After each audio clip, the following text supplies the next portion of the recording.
can see a lot of people. Good morning, everyone. Good morning.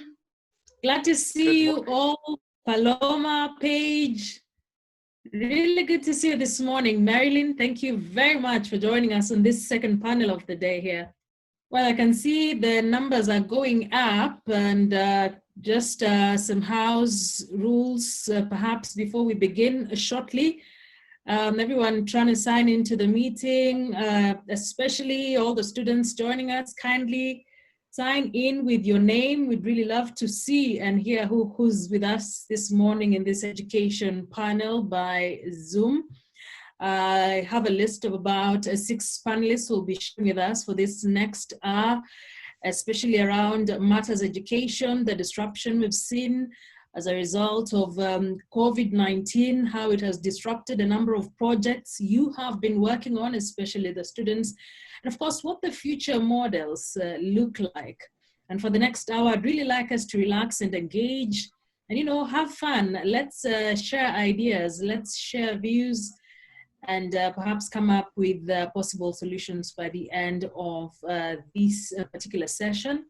My name is Akisa Wandera. I'm a journalist, and I'll be taking you through this program. And quickly, before we get into it, I'd really like guests to say a word as they introduce themselves as we go on. I'll start with Paloma. In under a minute, your name and what's the best thing about you? So my name is Paloma Lengema. I'm the marketing manager at Big East Africa. I've been working, so I recognize some of the names and the faces. So I've been working with the JUICE team in mentoring them for today's presentation. As part of the partnership that we have with Enactus Kenya and BIC globally. And I would say the best thing about me for this panel, maybe I would say it's my accent. I know that my accent is very particular, so yeah, I hope that everybody understands me. Great, thank you, Paloma. Marilyn, you're up next. Talk to us about yourself in like 20 seconds and what's the best thing about you. Hi, everyone. I'm Marilyn. The best thing about me is that I'm a go-getter. If I don't get what I want, I keep trying and trying and trying until I get it. And okay, to those who don't know, I'm a faculty advisor for Enactus JUICE. I work as an administrative assistant at Jaramogi University in the Division of Research, Innovation, and Outreach.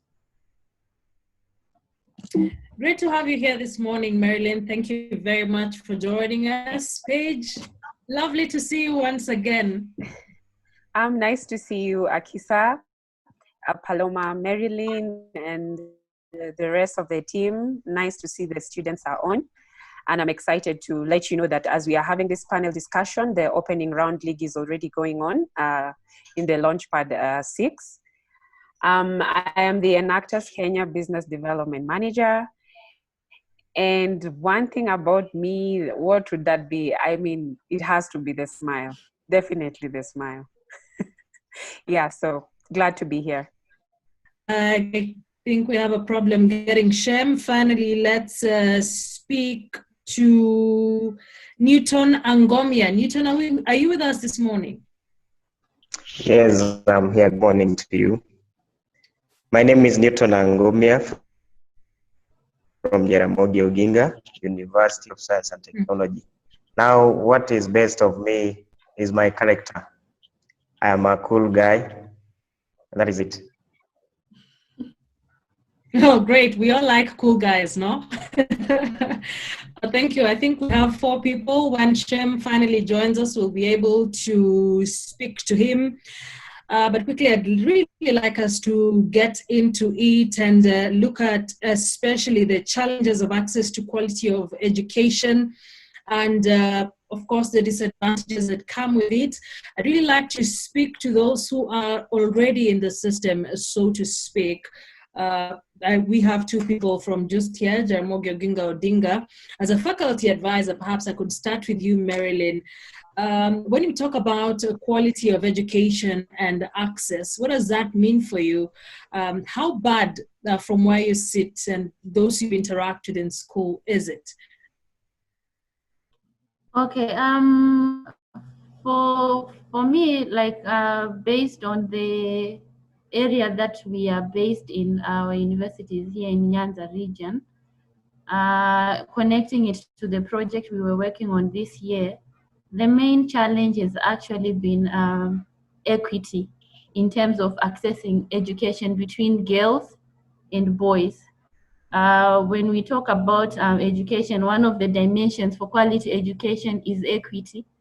So it has to take into consideration all learners, despite their personal circumstances such as gender and family background. And most of the students here, they actually come from very, very humble backgrounds. And some of the things you might consider to be obviously available to everyone are actually not, such as for girls, that would be sanitary pads. You know, it is quite a big challenge, especially for those in primary school going age. So yeah. How's your project helping address this? Okay, first of all, it is actually creation of awareness, you know, to the young girls, that it is okay to go on your menstrual periods. It is okay, and it is not an embarrassment. It's normal, part and parcel of a girl child life. So addressing this, we actually trained them to make sanitary pads for themselves, and also involved other community members like women, elderly women, to also engage in this project of making these sanitary pads, and so that they can actually be easily accessible to these young girls, and also be very much affordable. So that they can be able to attend class comfortably, whether or not they're on their period. That's really good to hear. Let's hear from Newton about the project and how you're specifically tailoring it to address some of the challenges in access to quality education. Newton.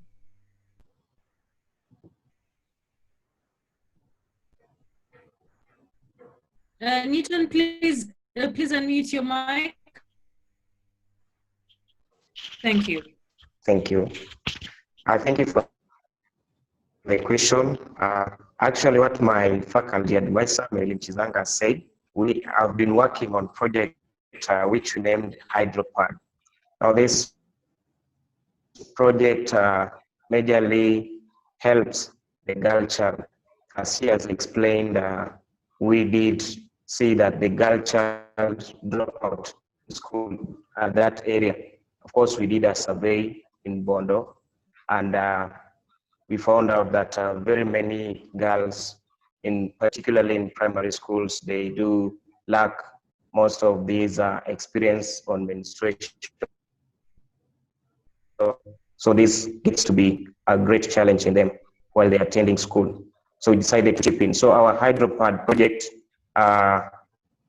does what we call, what she has said, what Madam has said, just to add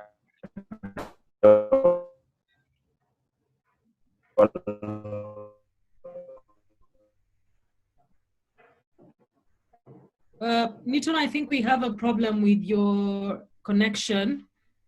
Please just try and set it out. Apart from training, the girl production. Newton? Okay, I think we should go to someone else as Newton tries to sort that out. We really have a problem with that connection. Paige, working with all these groups. Okay. Newton, I'd really like you to sort out your connection first before we continue with you. I'll be getting back to you shortly. Let's hear from the other panelists as you sort that out. And I'd really like Paige to chime in at this point. As Enactus, you've brought all these groups together, seen them working. in these various projects. What are some of the key things that came out of some of the projects you've seen, and especially now as they help address especially issues around quality of education? What's Enactus' place in all this? Thank you, Akisa, for that. I think the biggest challenge that Enactus has been able to address would be the gap. There is a gap between the corporates and the students, because you find like big wants to improve the level of education, the quality of education. The students have these ideas, but then you find there is a disconnect, because how do companies again get in touch, or how do they connect with the students? So I think this has been an excellent platform for connecting all of them, because you realize for big, they just didn't work with one team directly. They received several applications addressing different challenges in education, because they focus on quality education for women and girls. They're also keen on environmental education, and also on mentorship opportunities. And one thing that Paloma has mentioned is that they are doing this globally, not just in Kenya, they're also in the UK. So I think the biggest role that Enactus plays is to connect the corporates, the companies with the students. And this has been very instrumental, and I think even the students have benefited from this, because it was not only the Jaramogi team that were able to receive some reward or a grant from BIC. There was also Egerton University, and also there was Moi University, also doing different things, but still on empowering and improving the education quality in Kenya. Right. Yes. That's really good to hear. And I'd really like to now bring in Paloma, because you've mentioned that they've been very key in this conversation, and this entire process from the competition to now when we're having this expo. Paloma, maybe you can just take it a little back on why this particular competition. What was the aim, and do you think it was successful? Yes, of course. So I'll just leave my video out. I hope it's fine with you, because I was having a difficulty hearing you. So just let me know if you can hear me. Yeah, we can very clearly. So education is really a big commitment for BIC as an organization. And BIC and its employees are part of a global effort to promote access to education. And we have, I would say, milestones until 2025 to reach millions of children who lack access to education. So first of all, I would say as BIC, as a global organization, education is key, and our commitment to education is key. And then within BIC East Africa, we chose among the different things that we do. Among the different things that we do targeting education, one of the projects was partnering with Enactus and trying to develop this specific competition that would promote education project from the students. So in February, we had a different university who came to our BIC offices in Nairobi and presented their project. And each project was supposed to promote in a way or another access to education.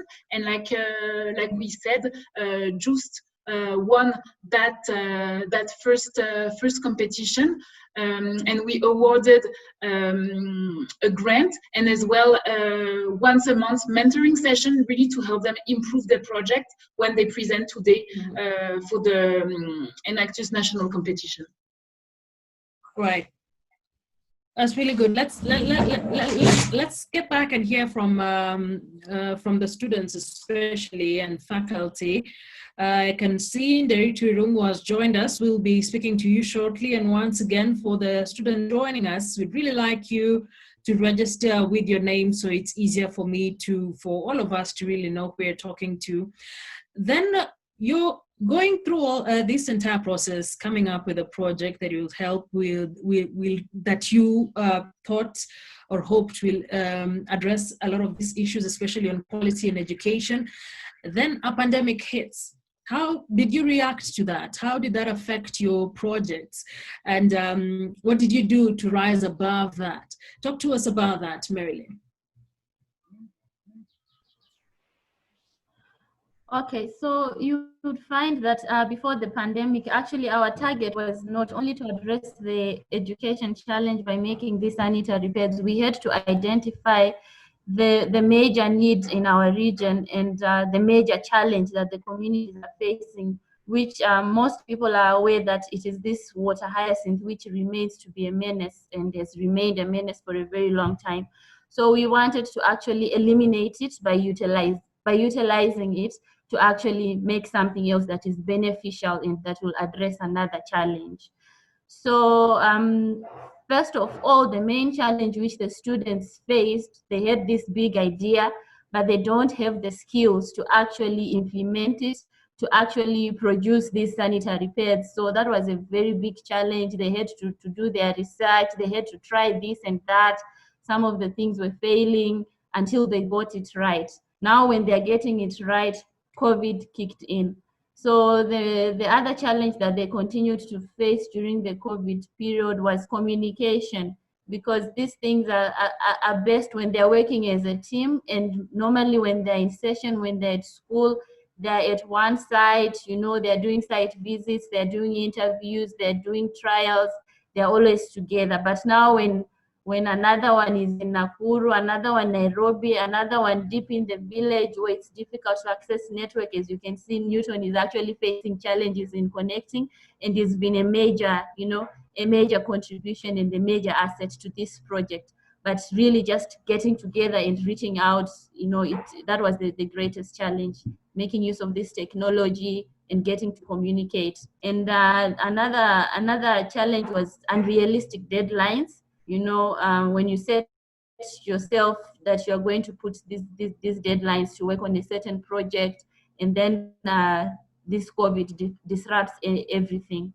So it was another major challenge, which delayed implementation of the project. So what are some of the lessons you can share with us on what that taught you so far, or what that continues to teach you, seeing as we're still dealing with a pandemic? Yeah. Against all odds, teamwork is the main solution. Teamwork, I would see students contributing money to help them access internet so that they can implement these projects. And they were also engaging community members on Zoom sessions, on WhatsApp video calls, to continue with their trainings. So against all odds, they just had to continue with their project, with their trainings, regardless of wherever they are. So we have learned that against all odds, teamwork, you can do it through teamwork. You cannot do it on your own. Right. Nderitu Rumo has been waiting for a while. Let's hear from him on, tell us about yourself, where you're from, if you're involved in this project, what it was like for you, and lessons you've picked from the challenges you encountered when working on that, especially during this pandemic. Thank you very much. I'm Nderitu Irungu. I'm in Nakuru with my fellow colleague here, Davis Chimba, who is also a member of our team. You can see him. And I've been working with a good team, a great team, with our faculty advisor, very supportive in our project. And above all, we have the Enactus Kenya, big. They have been very supportive, which has helped us to maneuver into our challenges. And as Madam Marilyn has said, teamwork is very important. During this, as we said, during the pandemic, periods don't stop. All our hard work and determinations to achieve our goal which we set. And having that in our minds, it has helped us a lot to maneuver through the challenges and ensuring that we hit our target. Thank you. Any lessons that you learned or you continue learning, especially from this pandemic, and how you've risen above it? The lesson that I have learned is that in most part of our country, the same challenges that are in Bondo.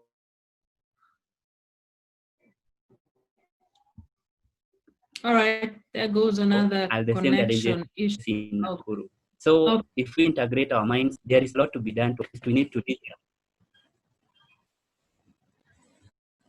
here. Okay, I think I'll let you sort that out. A lot of network issues. I don't know if Newton is okay now. We cut you short at some point because you had to deal with your network. And if you're good, I'd really like to hear from you and what you learned from the jurors, from BEAC and mentors in this particular project. How helpful were they for you? Okay, thank you. I think now you hear me. Yes, we can get you perfect. Yeah, thank you. So from the big jurors and mentors, we got to have several sessions with them.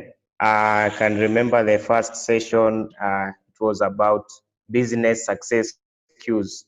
And from that, we got to learn that the project maintenance and implementation and maintenance has to begin by, if it is a product that is supposed to go to the market, it has to begin by the market survey itself. You come to the trials of that product, then you make the final product itself. You have to test it. After testing its safety, you have to make sure that the feedback, or you get the feedback from the members within. That is, you don't get it destroy the outsiders. So then you will have to manufacture in excess or in plenty. That is, you store it and supply. So that is the order in which I got to learn. And we have been working towards it. So it will be much of great benefit to us as we are continuing the production of those sanitary towels. Another thing, they trained us on presentation, majorly on the PowerPoint. So our PowerPoint for today's competitions, I know from the experience that we were trained on, to add more diagrams on the PowerPoint to point out clearly what it is showing to the audience. So I know right now it is in good condition, and I thank the mentors very much for that. Lastly, they did teach us about financial management. That is, they taught us how to prepare profit and loss accounts. And I'm very happy to that session as a financial director for Enactus used. That's all. Thank you. Well, thank you very much, Newton. I can see a lot of you have joined us in. Thank you very much for joining us for this particular meeting. I'll be trying to open up the lines in the next maybe 10 minutes to hear from everyone else, perhaps not everyone, but we'd really like to hear, especially from the students, about this competition. But I'd really like to bring back Paige because the students have a lot of good things to say about the projects, the jurors, the mentors. So then, what lessons did Enactus take from this, and what's the next step? This was the first kind of project, and we'll be hearing more from the students. But what are some of the things that Enactus has picked up from this project? Thank you so much, Akisa. And I think the several lessons have been learned. And one of the biggest of them would be the need for us to identify more projects that companies would be interested in, because you realize some of them can actually be commercialized, and even the students can make them something from it, because again, we are trying to boost the spirit of not just being employed, but the spirit of entrepreneurship. So again, we need to work closely with the companies to find ways of them to increase probably the the funding or the grants, and create a more conducive environment for both because were it not for the COVID-19 challenges we are facing, then I'm sure B could have really wanted to go and probably visit the sites, go to Jaramogi and have an idea of what the environment the students are working in, the challenges that these girls are facing. And also we had 2 other projects that I think there are students from those universities who are here who can also talk about their projects. We had Moi University, who are also working on a project known as EHEB, Every Hand, Every Book. And then there was also Egerton University, who had a project on Adopt a Pen, where they would make they would reuse the pens to make jewelry and other forms of artwork to help students in raising fees and also just, uplifting their status. So what we need to do as Enactus basically is just to reduce the gap between corporate and students and really encourage the spirit of entrepreneurship.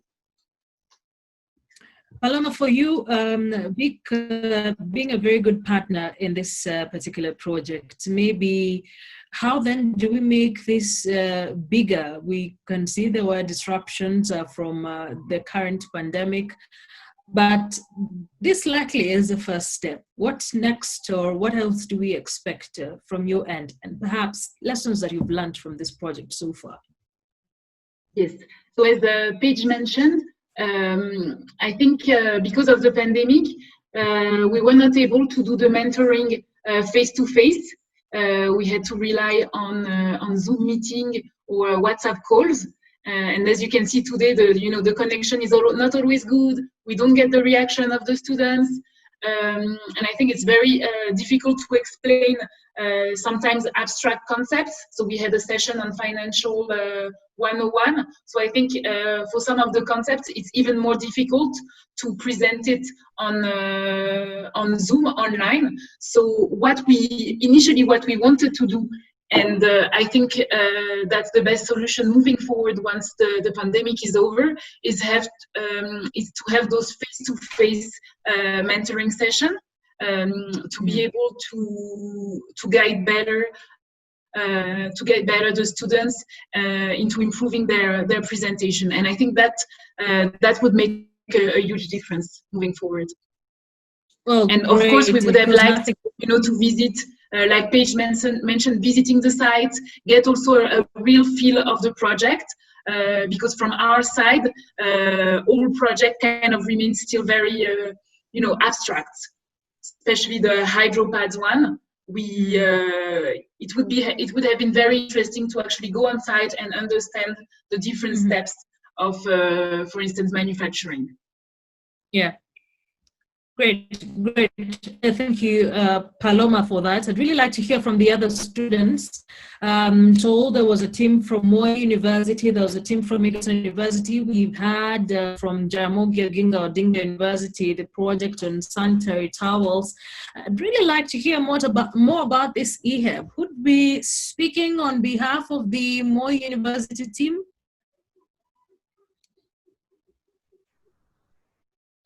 Or Egerton, whoever's ready, let's hear from the team that did the EHEB project and the team that did the Adopt a Pen project. We'd really like to hear what your experience has been like so far. Do we have them here? Paige? Yes, I think for EHEB, I see one of the students. I see Sharon. I don't know if Sharon is in a position to share with us. Yes, okay. Great, Sharon, go ahead. So hi, guys. Hi. I hope you can all hear me. So EHEB, basically every hand, every book. Hand is symbolical for every child and book is symbolical for knowledge. So the initiative seeks to ensure children of the less fortunate in communities, our target being rural areas, gain access to quality reading and teaching materials in order to improve their chances of achieving equity and equality in accessing quality education. So I'm sure quality education is very broad for different people. For Jews, theirs comes on touching the girl child. For Egerton, comes in touching issues to do with art. For us, it comes touching issues to do with reading materials and generally both boy child and girl child. So basically, EHEB just tries to ensure that these children finish their class 8 and their Form 4s because they are able to access reading and teaching materials. If you look at it in rural schools in Kenya, we might talk of technology in urban schools, but in these rural areas, people still have issues with basic things like books. The government does give books, but you can't compare that to the high enrollment in these public primary schools, So ours is just to ensure that the ratio of books to students is increased and maintained at 1:1. So we do this by simple bindery, utilizing locally available materials, trying to tap on textile waste at the same time. So we bind old textbooks so that they don't end up getting tattered and thrown away because the knowledge is still valuable. And we also bind the new textbooks so that they can go for a longer term than the expected, probably 1 year span. So basically that is EHEB. And then apart from that, we do a small mentorship. Of course, we understand that children in these rural schools, most of them live with their grandparents. Their parents are in the city working or trying to find money for them, and their grandparents are not in a position to take them through the steps of life, So it's up to them to look up to the school to do this.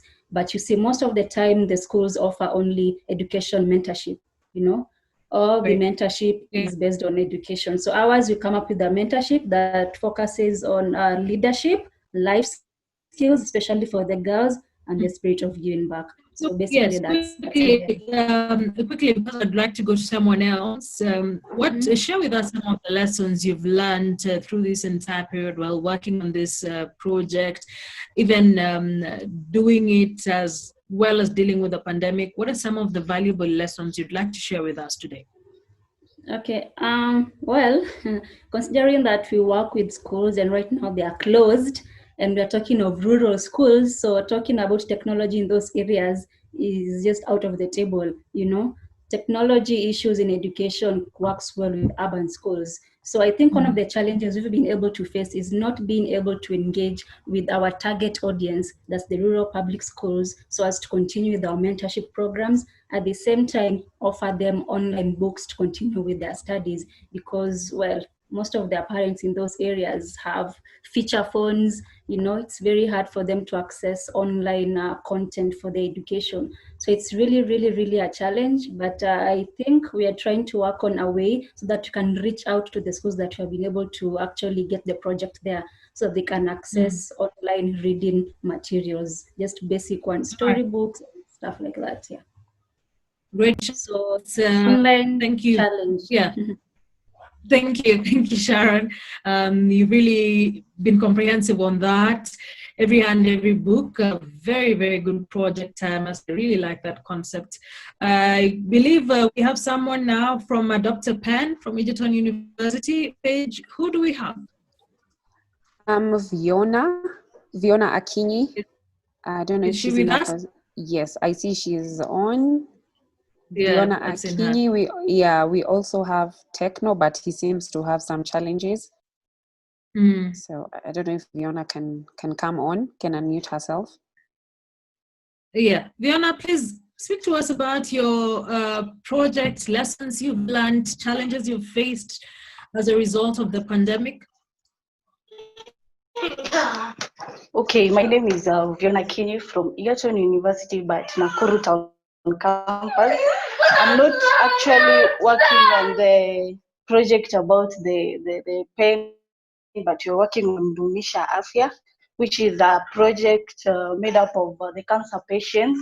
So we produce a flour named Dumisha Afya flour that is actually, we produce it and take it to the palliative care units like the Nakuru Hospice and Alexandria. Then we partnered with Naivasha, but due to the pandemic, we are not able to go to that place.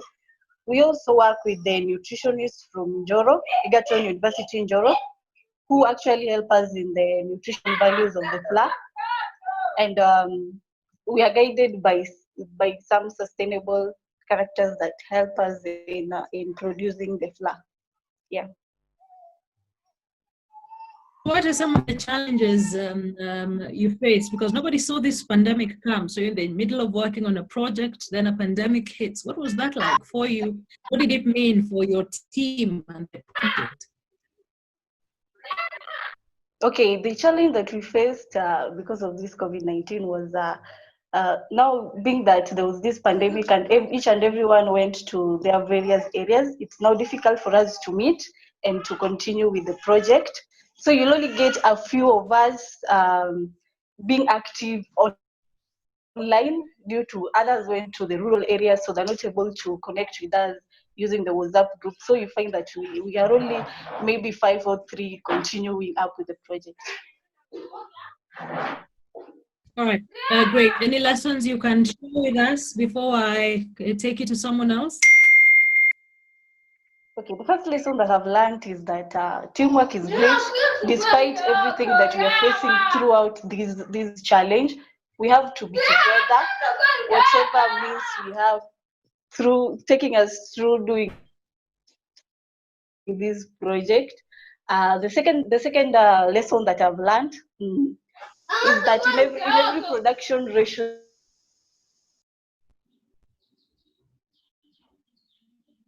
All right, that we seem to we are have locked her. we can now be able to continue. Yeah. Okay, we seem to be having a challenge and some noise, but thank you. You've been able to articulate yourself. Techno has been wanting to speak for a while now. I think I'd let now give you a chance to speak. Fiona, please, could you kindly mute you?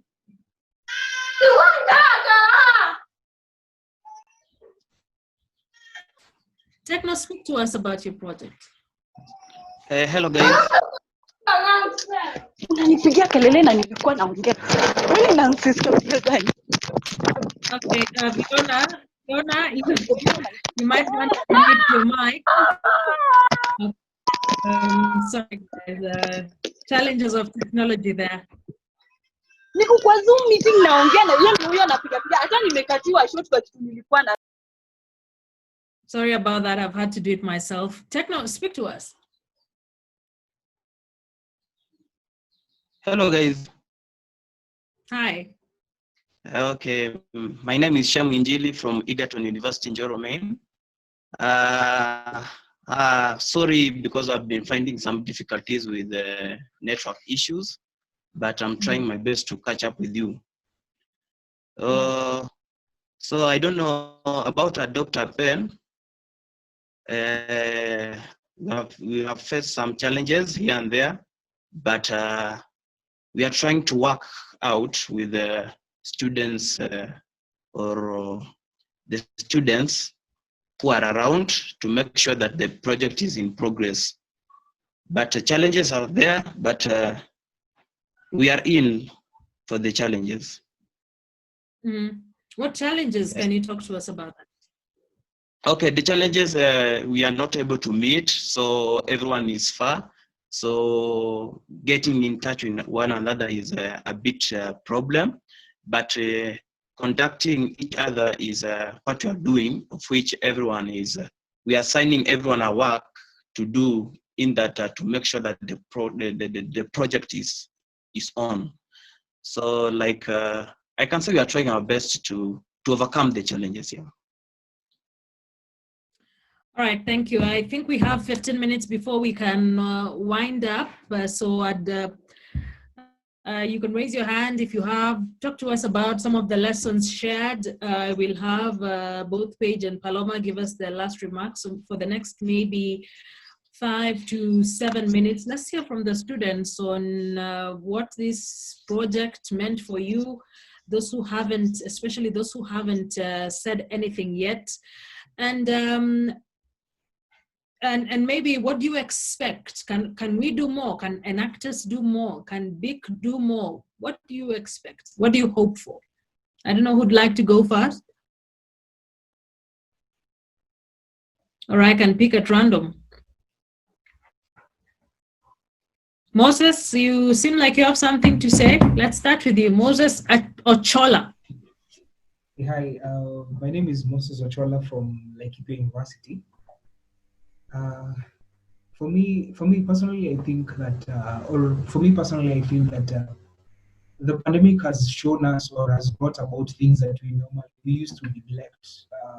things like planning ahead or having a backup plan for whatever that you're doing, especially for us as like a university, because the project that we had a lot of engagement. It involved a lot of engagements with the farmers. So it was a problem. It was very difficult for us to be able to connect to the farmers. So with that in thought, with that in mind, is that we ought to plan ourselves in a way that in case something happens, because we don't know about tomorrow. Nobody knew that this pandemic will hit us to this magnitude. But had we planned well, or had we thought about what can we do, how can we incorporate technology in terms of us delivering to the farmers or us communicating with the farmers, then we would have had greater progress. Yeah, that's all for me. I can see Paul's hand is up. Also give us your feedback on that competition. What were your thoughts on the BEAC and the Enactus competition? And maybe feedback on what you think should be in future projects. What should be added? What do you expect? Paul? Well, thank you very much, Akisa. Well, this crisis has created something unique, and we are now in a position where we are not able to accurately determine what's going to happen tomorrow. I remember when the president issued his monthly address, he was very specific. He said that in case things are not going to get any better, he's going to shut down. So what we are left with is a period of uncertainty. The question is, what are we going to do about it? I'd really like to applaud Enactus. Enactus has created something very interesting. It's more of a platform where we can address some of the key issues that are affecting our society. If we can have more ideas coming on board to try to combat the current stalemate, then it will be of good help. Because sitting at home, I can tell you, Akisa, sitting at home is quite frustrating. You will find that we have issues with network, we have issues with data bundles are costly, electricity is a problem, even rent to begin with is a very big problem. Also, going back to the theme, you'll find that the education sector, I personally believe that the education sector is not doing enough to combat this crisis. Look at our education sector. Our education sector has been channeled towards exams oriented. We are more of an exam-oriented education sector. Where are the skills that are required in the job market? In this period of this coronavirus, we have, as young people, we have to develop skills that are going to be relevant post-COVID to the job market. We have to learn about certain technological skills. I had to take an online Zoom lesson so that I can attend today's Zoom class, simply because I did not know how to operate Zoom. Now, look at that. Teleconferencing used to be a story we tell on, we read on newspapers, we listen to you, Akisa, tell us on TV, but now we are using it on our phones, on our laptops. These are skills that we should have adopted in the university, in high school, in primary school. But right now, we are not even able to even adopt to it easily. Network is still an issue. Access to even a phone that can access Twitter or Facebook is still an issue. So there's so much more to learn from this crisis. Thank you. Thank you very much, Paul. Very passionate appeal there. Perhaps we might just need to relook our entire syllabus. And this pandemic has, could say, hasn't come at a better time, because we're now seeing the gaps, especially in the education sector. I'd give a chance to the last person on feedback on this Enactus and BEAC competition, and what you'd like to see in the future, what worked, what perhaps didn't work, but mostly what worked, and what lessons we have picked that maybe we should head to the future with. I'd give one last speaker a chance before we close it with Paige and Paloma. Can't see any hand up. Okay, I can say something briefly. Great. Yes. Just to echo what Paul has said from Egerton, I guess, that I think we may have to also target the little ones, from a very tender age, in training them on entrepreneurship and identifying challenges and turning them into opportunities from a very young age, because you'll find that Enactus targets university students. But now that BEAC has also come into play as a partner, they could use these students to actually implement programs on training and mentoring maybe primary school students and high school students in also trying to identify challenges and finding solutions in an entrepreneurial way from a very young age. Right, involve the little ones because the earlier we start, the better. Maybe for everyone. Thank you very much. That's very thoughtful of you. So for the next remaining minutes, let me just engage. We'll be getting back to more comments. Maybe for you, Paloma, a lot of feedback on maybe what we can do differently, what we could add on, these things that BIC is thinking about. How can we leverage on such partnerships to go bigger? Yeah, first, like we mentioned, I think this was the first year of this partnership with Enactus Kenya, and already I think the first year we learned a lot of different things on how we can do things better, and it's true that the COVID didn't help us there, but like I mentioned, I think it's important for next year partnership to have closer collaboration with the winning students, and maybe as well better monitoring the takeout of each session and in the implementation of their project. So I think that would be the key, I would say, improvement when it comes to a big side for next year partnership. And we, yeah, I think for the competition next year, we are looking for, you know, new and fresher ideas, always linked to education and how to help access to education of all Kenyans. Great, thank you.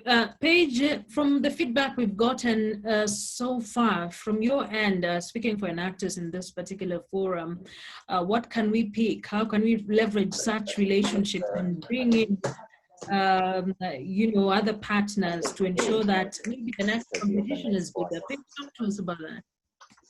Thank you for that. I think from the biggest lessons that we are picking from this conversation, especially some words I've picked up from Paul and also from the faculty advisor, is that we need to come up with new ways, especially when it comes to big new ways of embracing education, new technologies, because now the challenges have shifted from the old norm, which would be need for exercise book, need for textbooks, because now the problem is there are no handsets, there's no network. And then now, how do we move from the old to the new? What can these students do, and how do we come in to again bridge the gap between companies and students, because they have the ideas, they have the know-how, they have the technique, and then they need the companies who again will come on board and you know, fund these ideas, grow these ideas, and improve on them. So I think going forward, maybe what we can do as Enactus is to really just work closely together, identify the need, and embrace the new changes, and not see them, because we normally say where others see challenges, as we see an opportunity. So there are great things ahead, and I know the students are excited because there's a lot that is in store for them, and I'm sure with BIC's participation, and I know they are very active in this, and I know we'll have a lasting partnership, and as Paloma has said, we can only get stronger and get better from this. Would you term this, from Enactus' side, would you term this as a successful project? Yes, definitely, because lives are being changed. There is impact, because for us, what we really measure is impact. So for these projects, again, the communities where the students are working around, they have been able to impact in one way or another, be it mentorship, be it providing the services, or selling the sanitary, whatever, at a lower price. Then again, that is a success, because that is something the community did not have before, and so they are benefiting directly from working with these students, from engaging with them. So it is definitely a success. So then, because a lot of interesting projects from EHAB to Dumisha Afya for cancer patients, to adopt a pen, to the project there by Jaramogi Oginga Odinga, how then do we ensure that it doesn't end here? And this is a question I'd also like Paloma to respond to. How do we ensure that we continue to support these people, build capacity, so that at the end of competition, we don't say we've finished, we've shelved that idea and we go to something else. How do we continue to support the students and these brilliant ideas that really have potential to be extremely transformative? Thanks for that. I think that the biggest thing that I mentioned even in my previous comments would be for Enactus, it's really not just about the competition. It's about empowering the next generation leaders. This would be creating the spirit of entrepreneurship. And that is why I mentioned that most of these project ideas can be commercialized. So if these projects are able to help the students and help the communities, because some of them even end up employing the community workers around the area. So then again, it becomes a sustainable business model. So when you have that in mind, when you have that in mind, then again, this just is not a competition or a small project. This is a sustainable business model that again is profitable and that can be taken up even after they clear campus. They can, they become bosses, they can employ people, and they can grow it. Yes. Great. I really needed that to come out very clearly. Thank you very much. Paloma, then how do we support, because Paige talks about in future we are building entrepreneurs here. These ideas are not just going to end in campus. It's big thinking around continued support, continued mentorship for the students and their projects. For Paloma? Yes. So the idea would be so coming next year and the year after that would be to come and mentor different projects and different students. But really the way we tailored the mentorship session is so we are not specific on the project and the nitty-gritty of the project, but we try to give I would say broad lessons. So we had financial 101, so how to make a simple P&L, whatever the business is. So we are trying to to break down the mentorship in lessons that make sense for any business and how to make a business sustainable. So and the idea would be to reach more students and to reach more projects. So this year, JUS University was the winning team, and next year we would like to to bring our knowledge and expertise to a different project.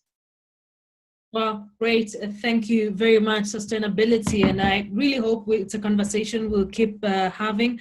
Thanks to all of you for joining us for this session on education and maybe future models that we'll be looking at in this 18th Enactus Kenya National Expo 2020. Always a pleasure. From Paige, Paloma, the team from Jaramogi Oginga Odinga, the team from Egerton University, Moore University, thank you very much for all the participants in this conversation. I'd like to end it here. I was your host, Akisa Wandera. See you next time. I wish you all the best in your projects. Thank you very much.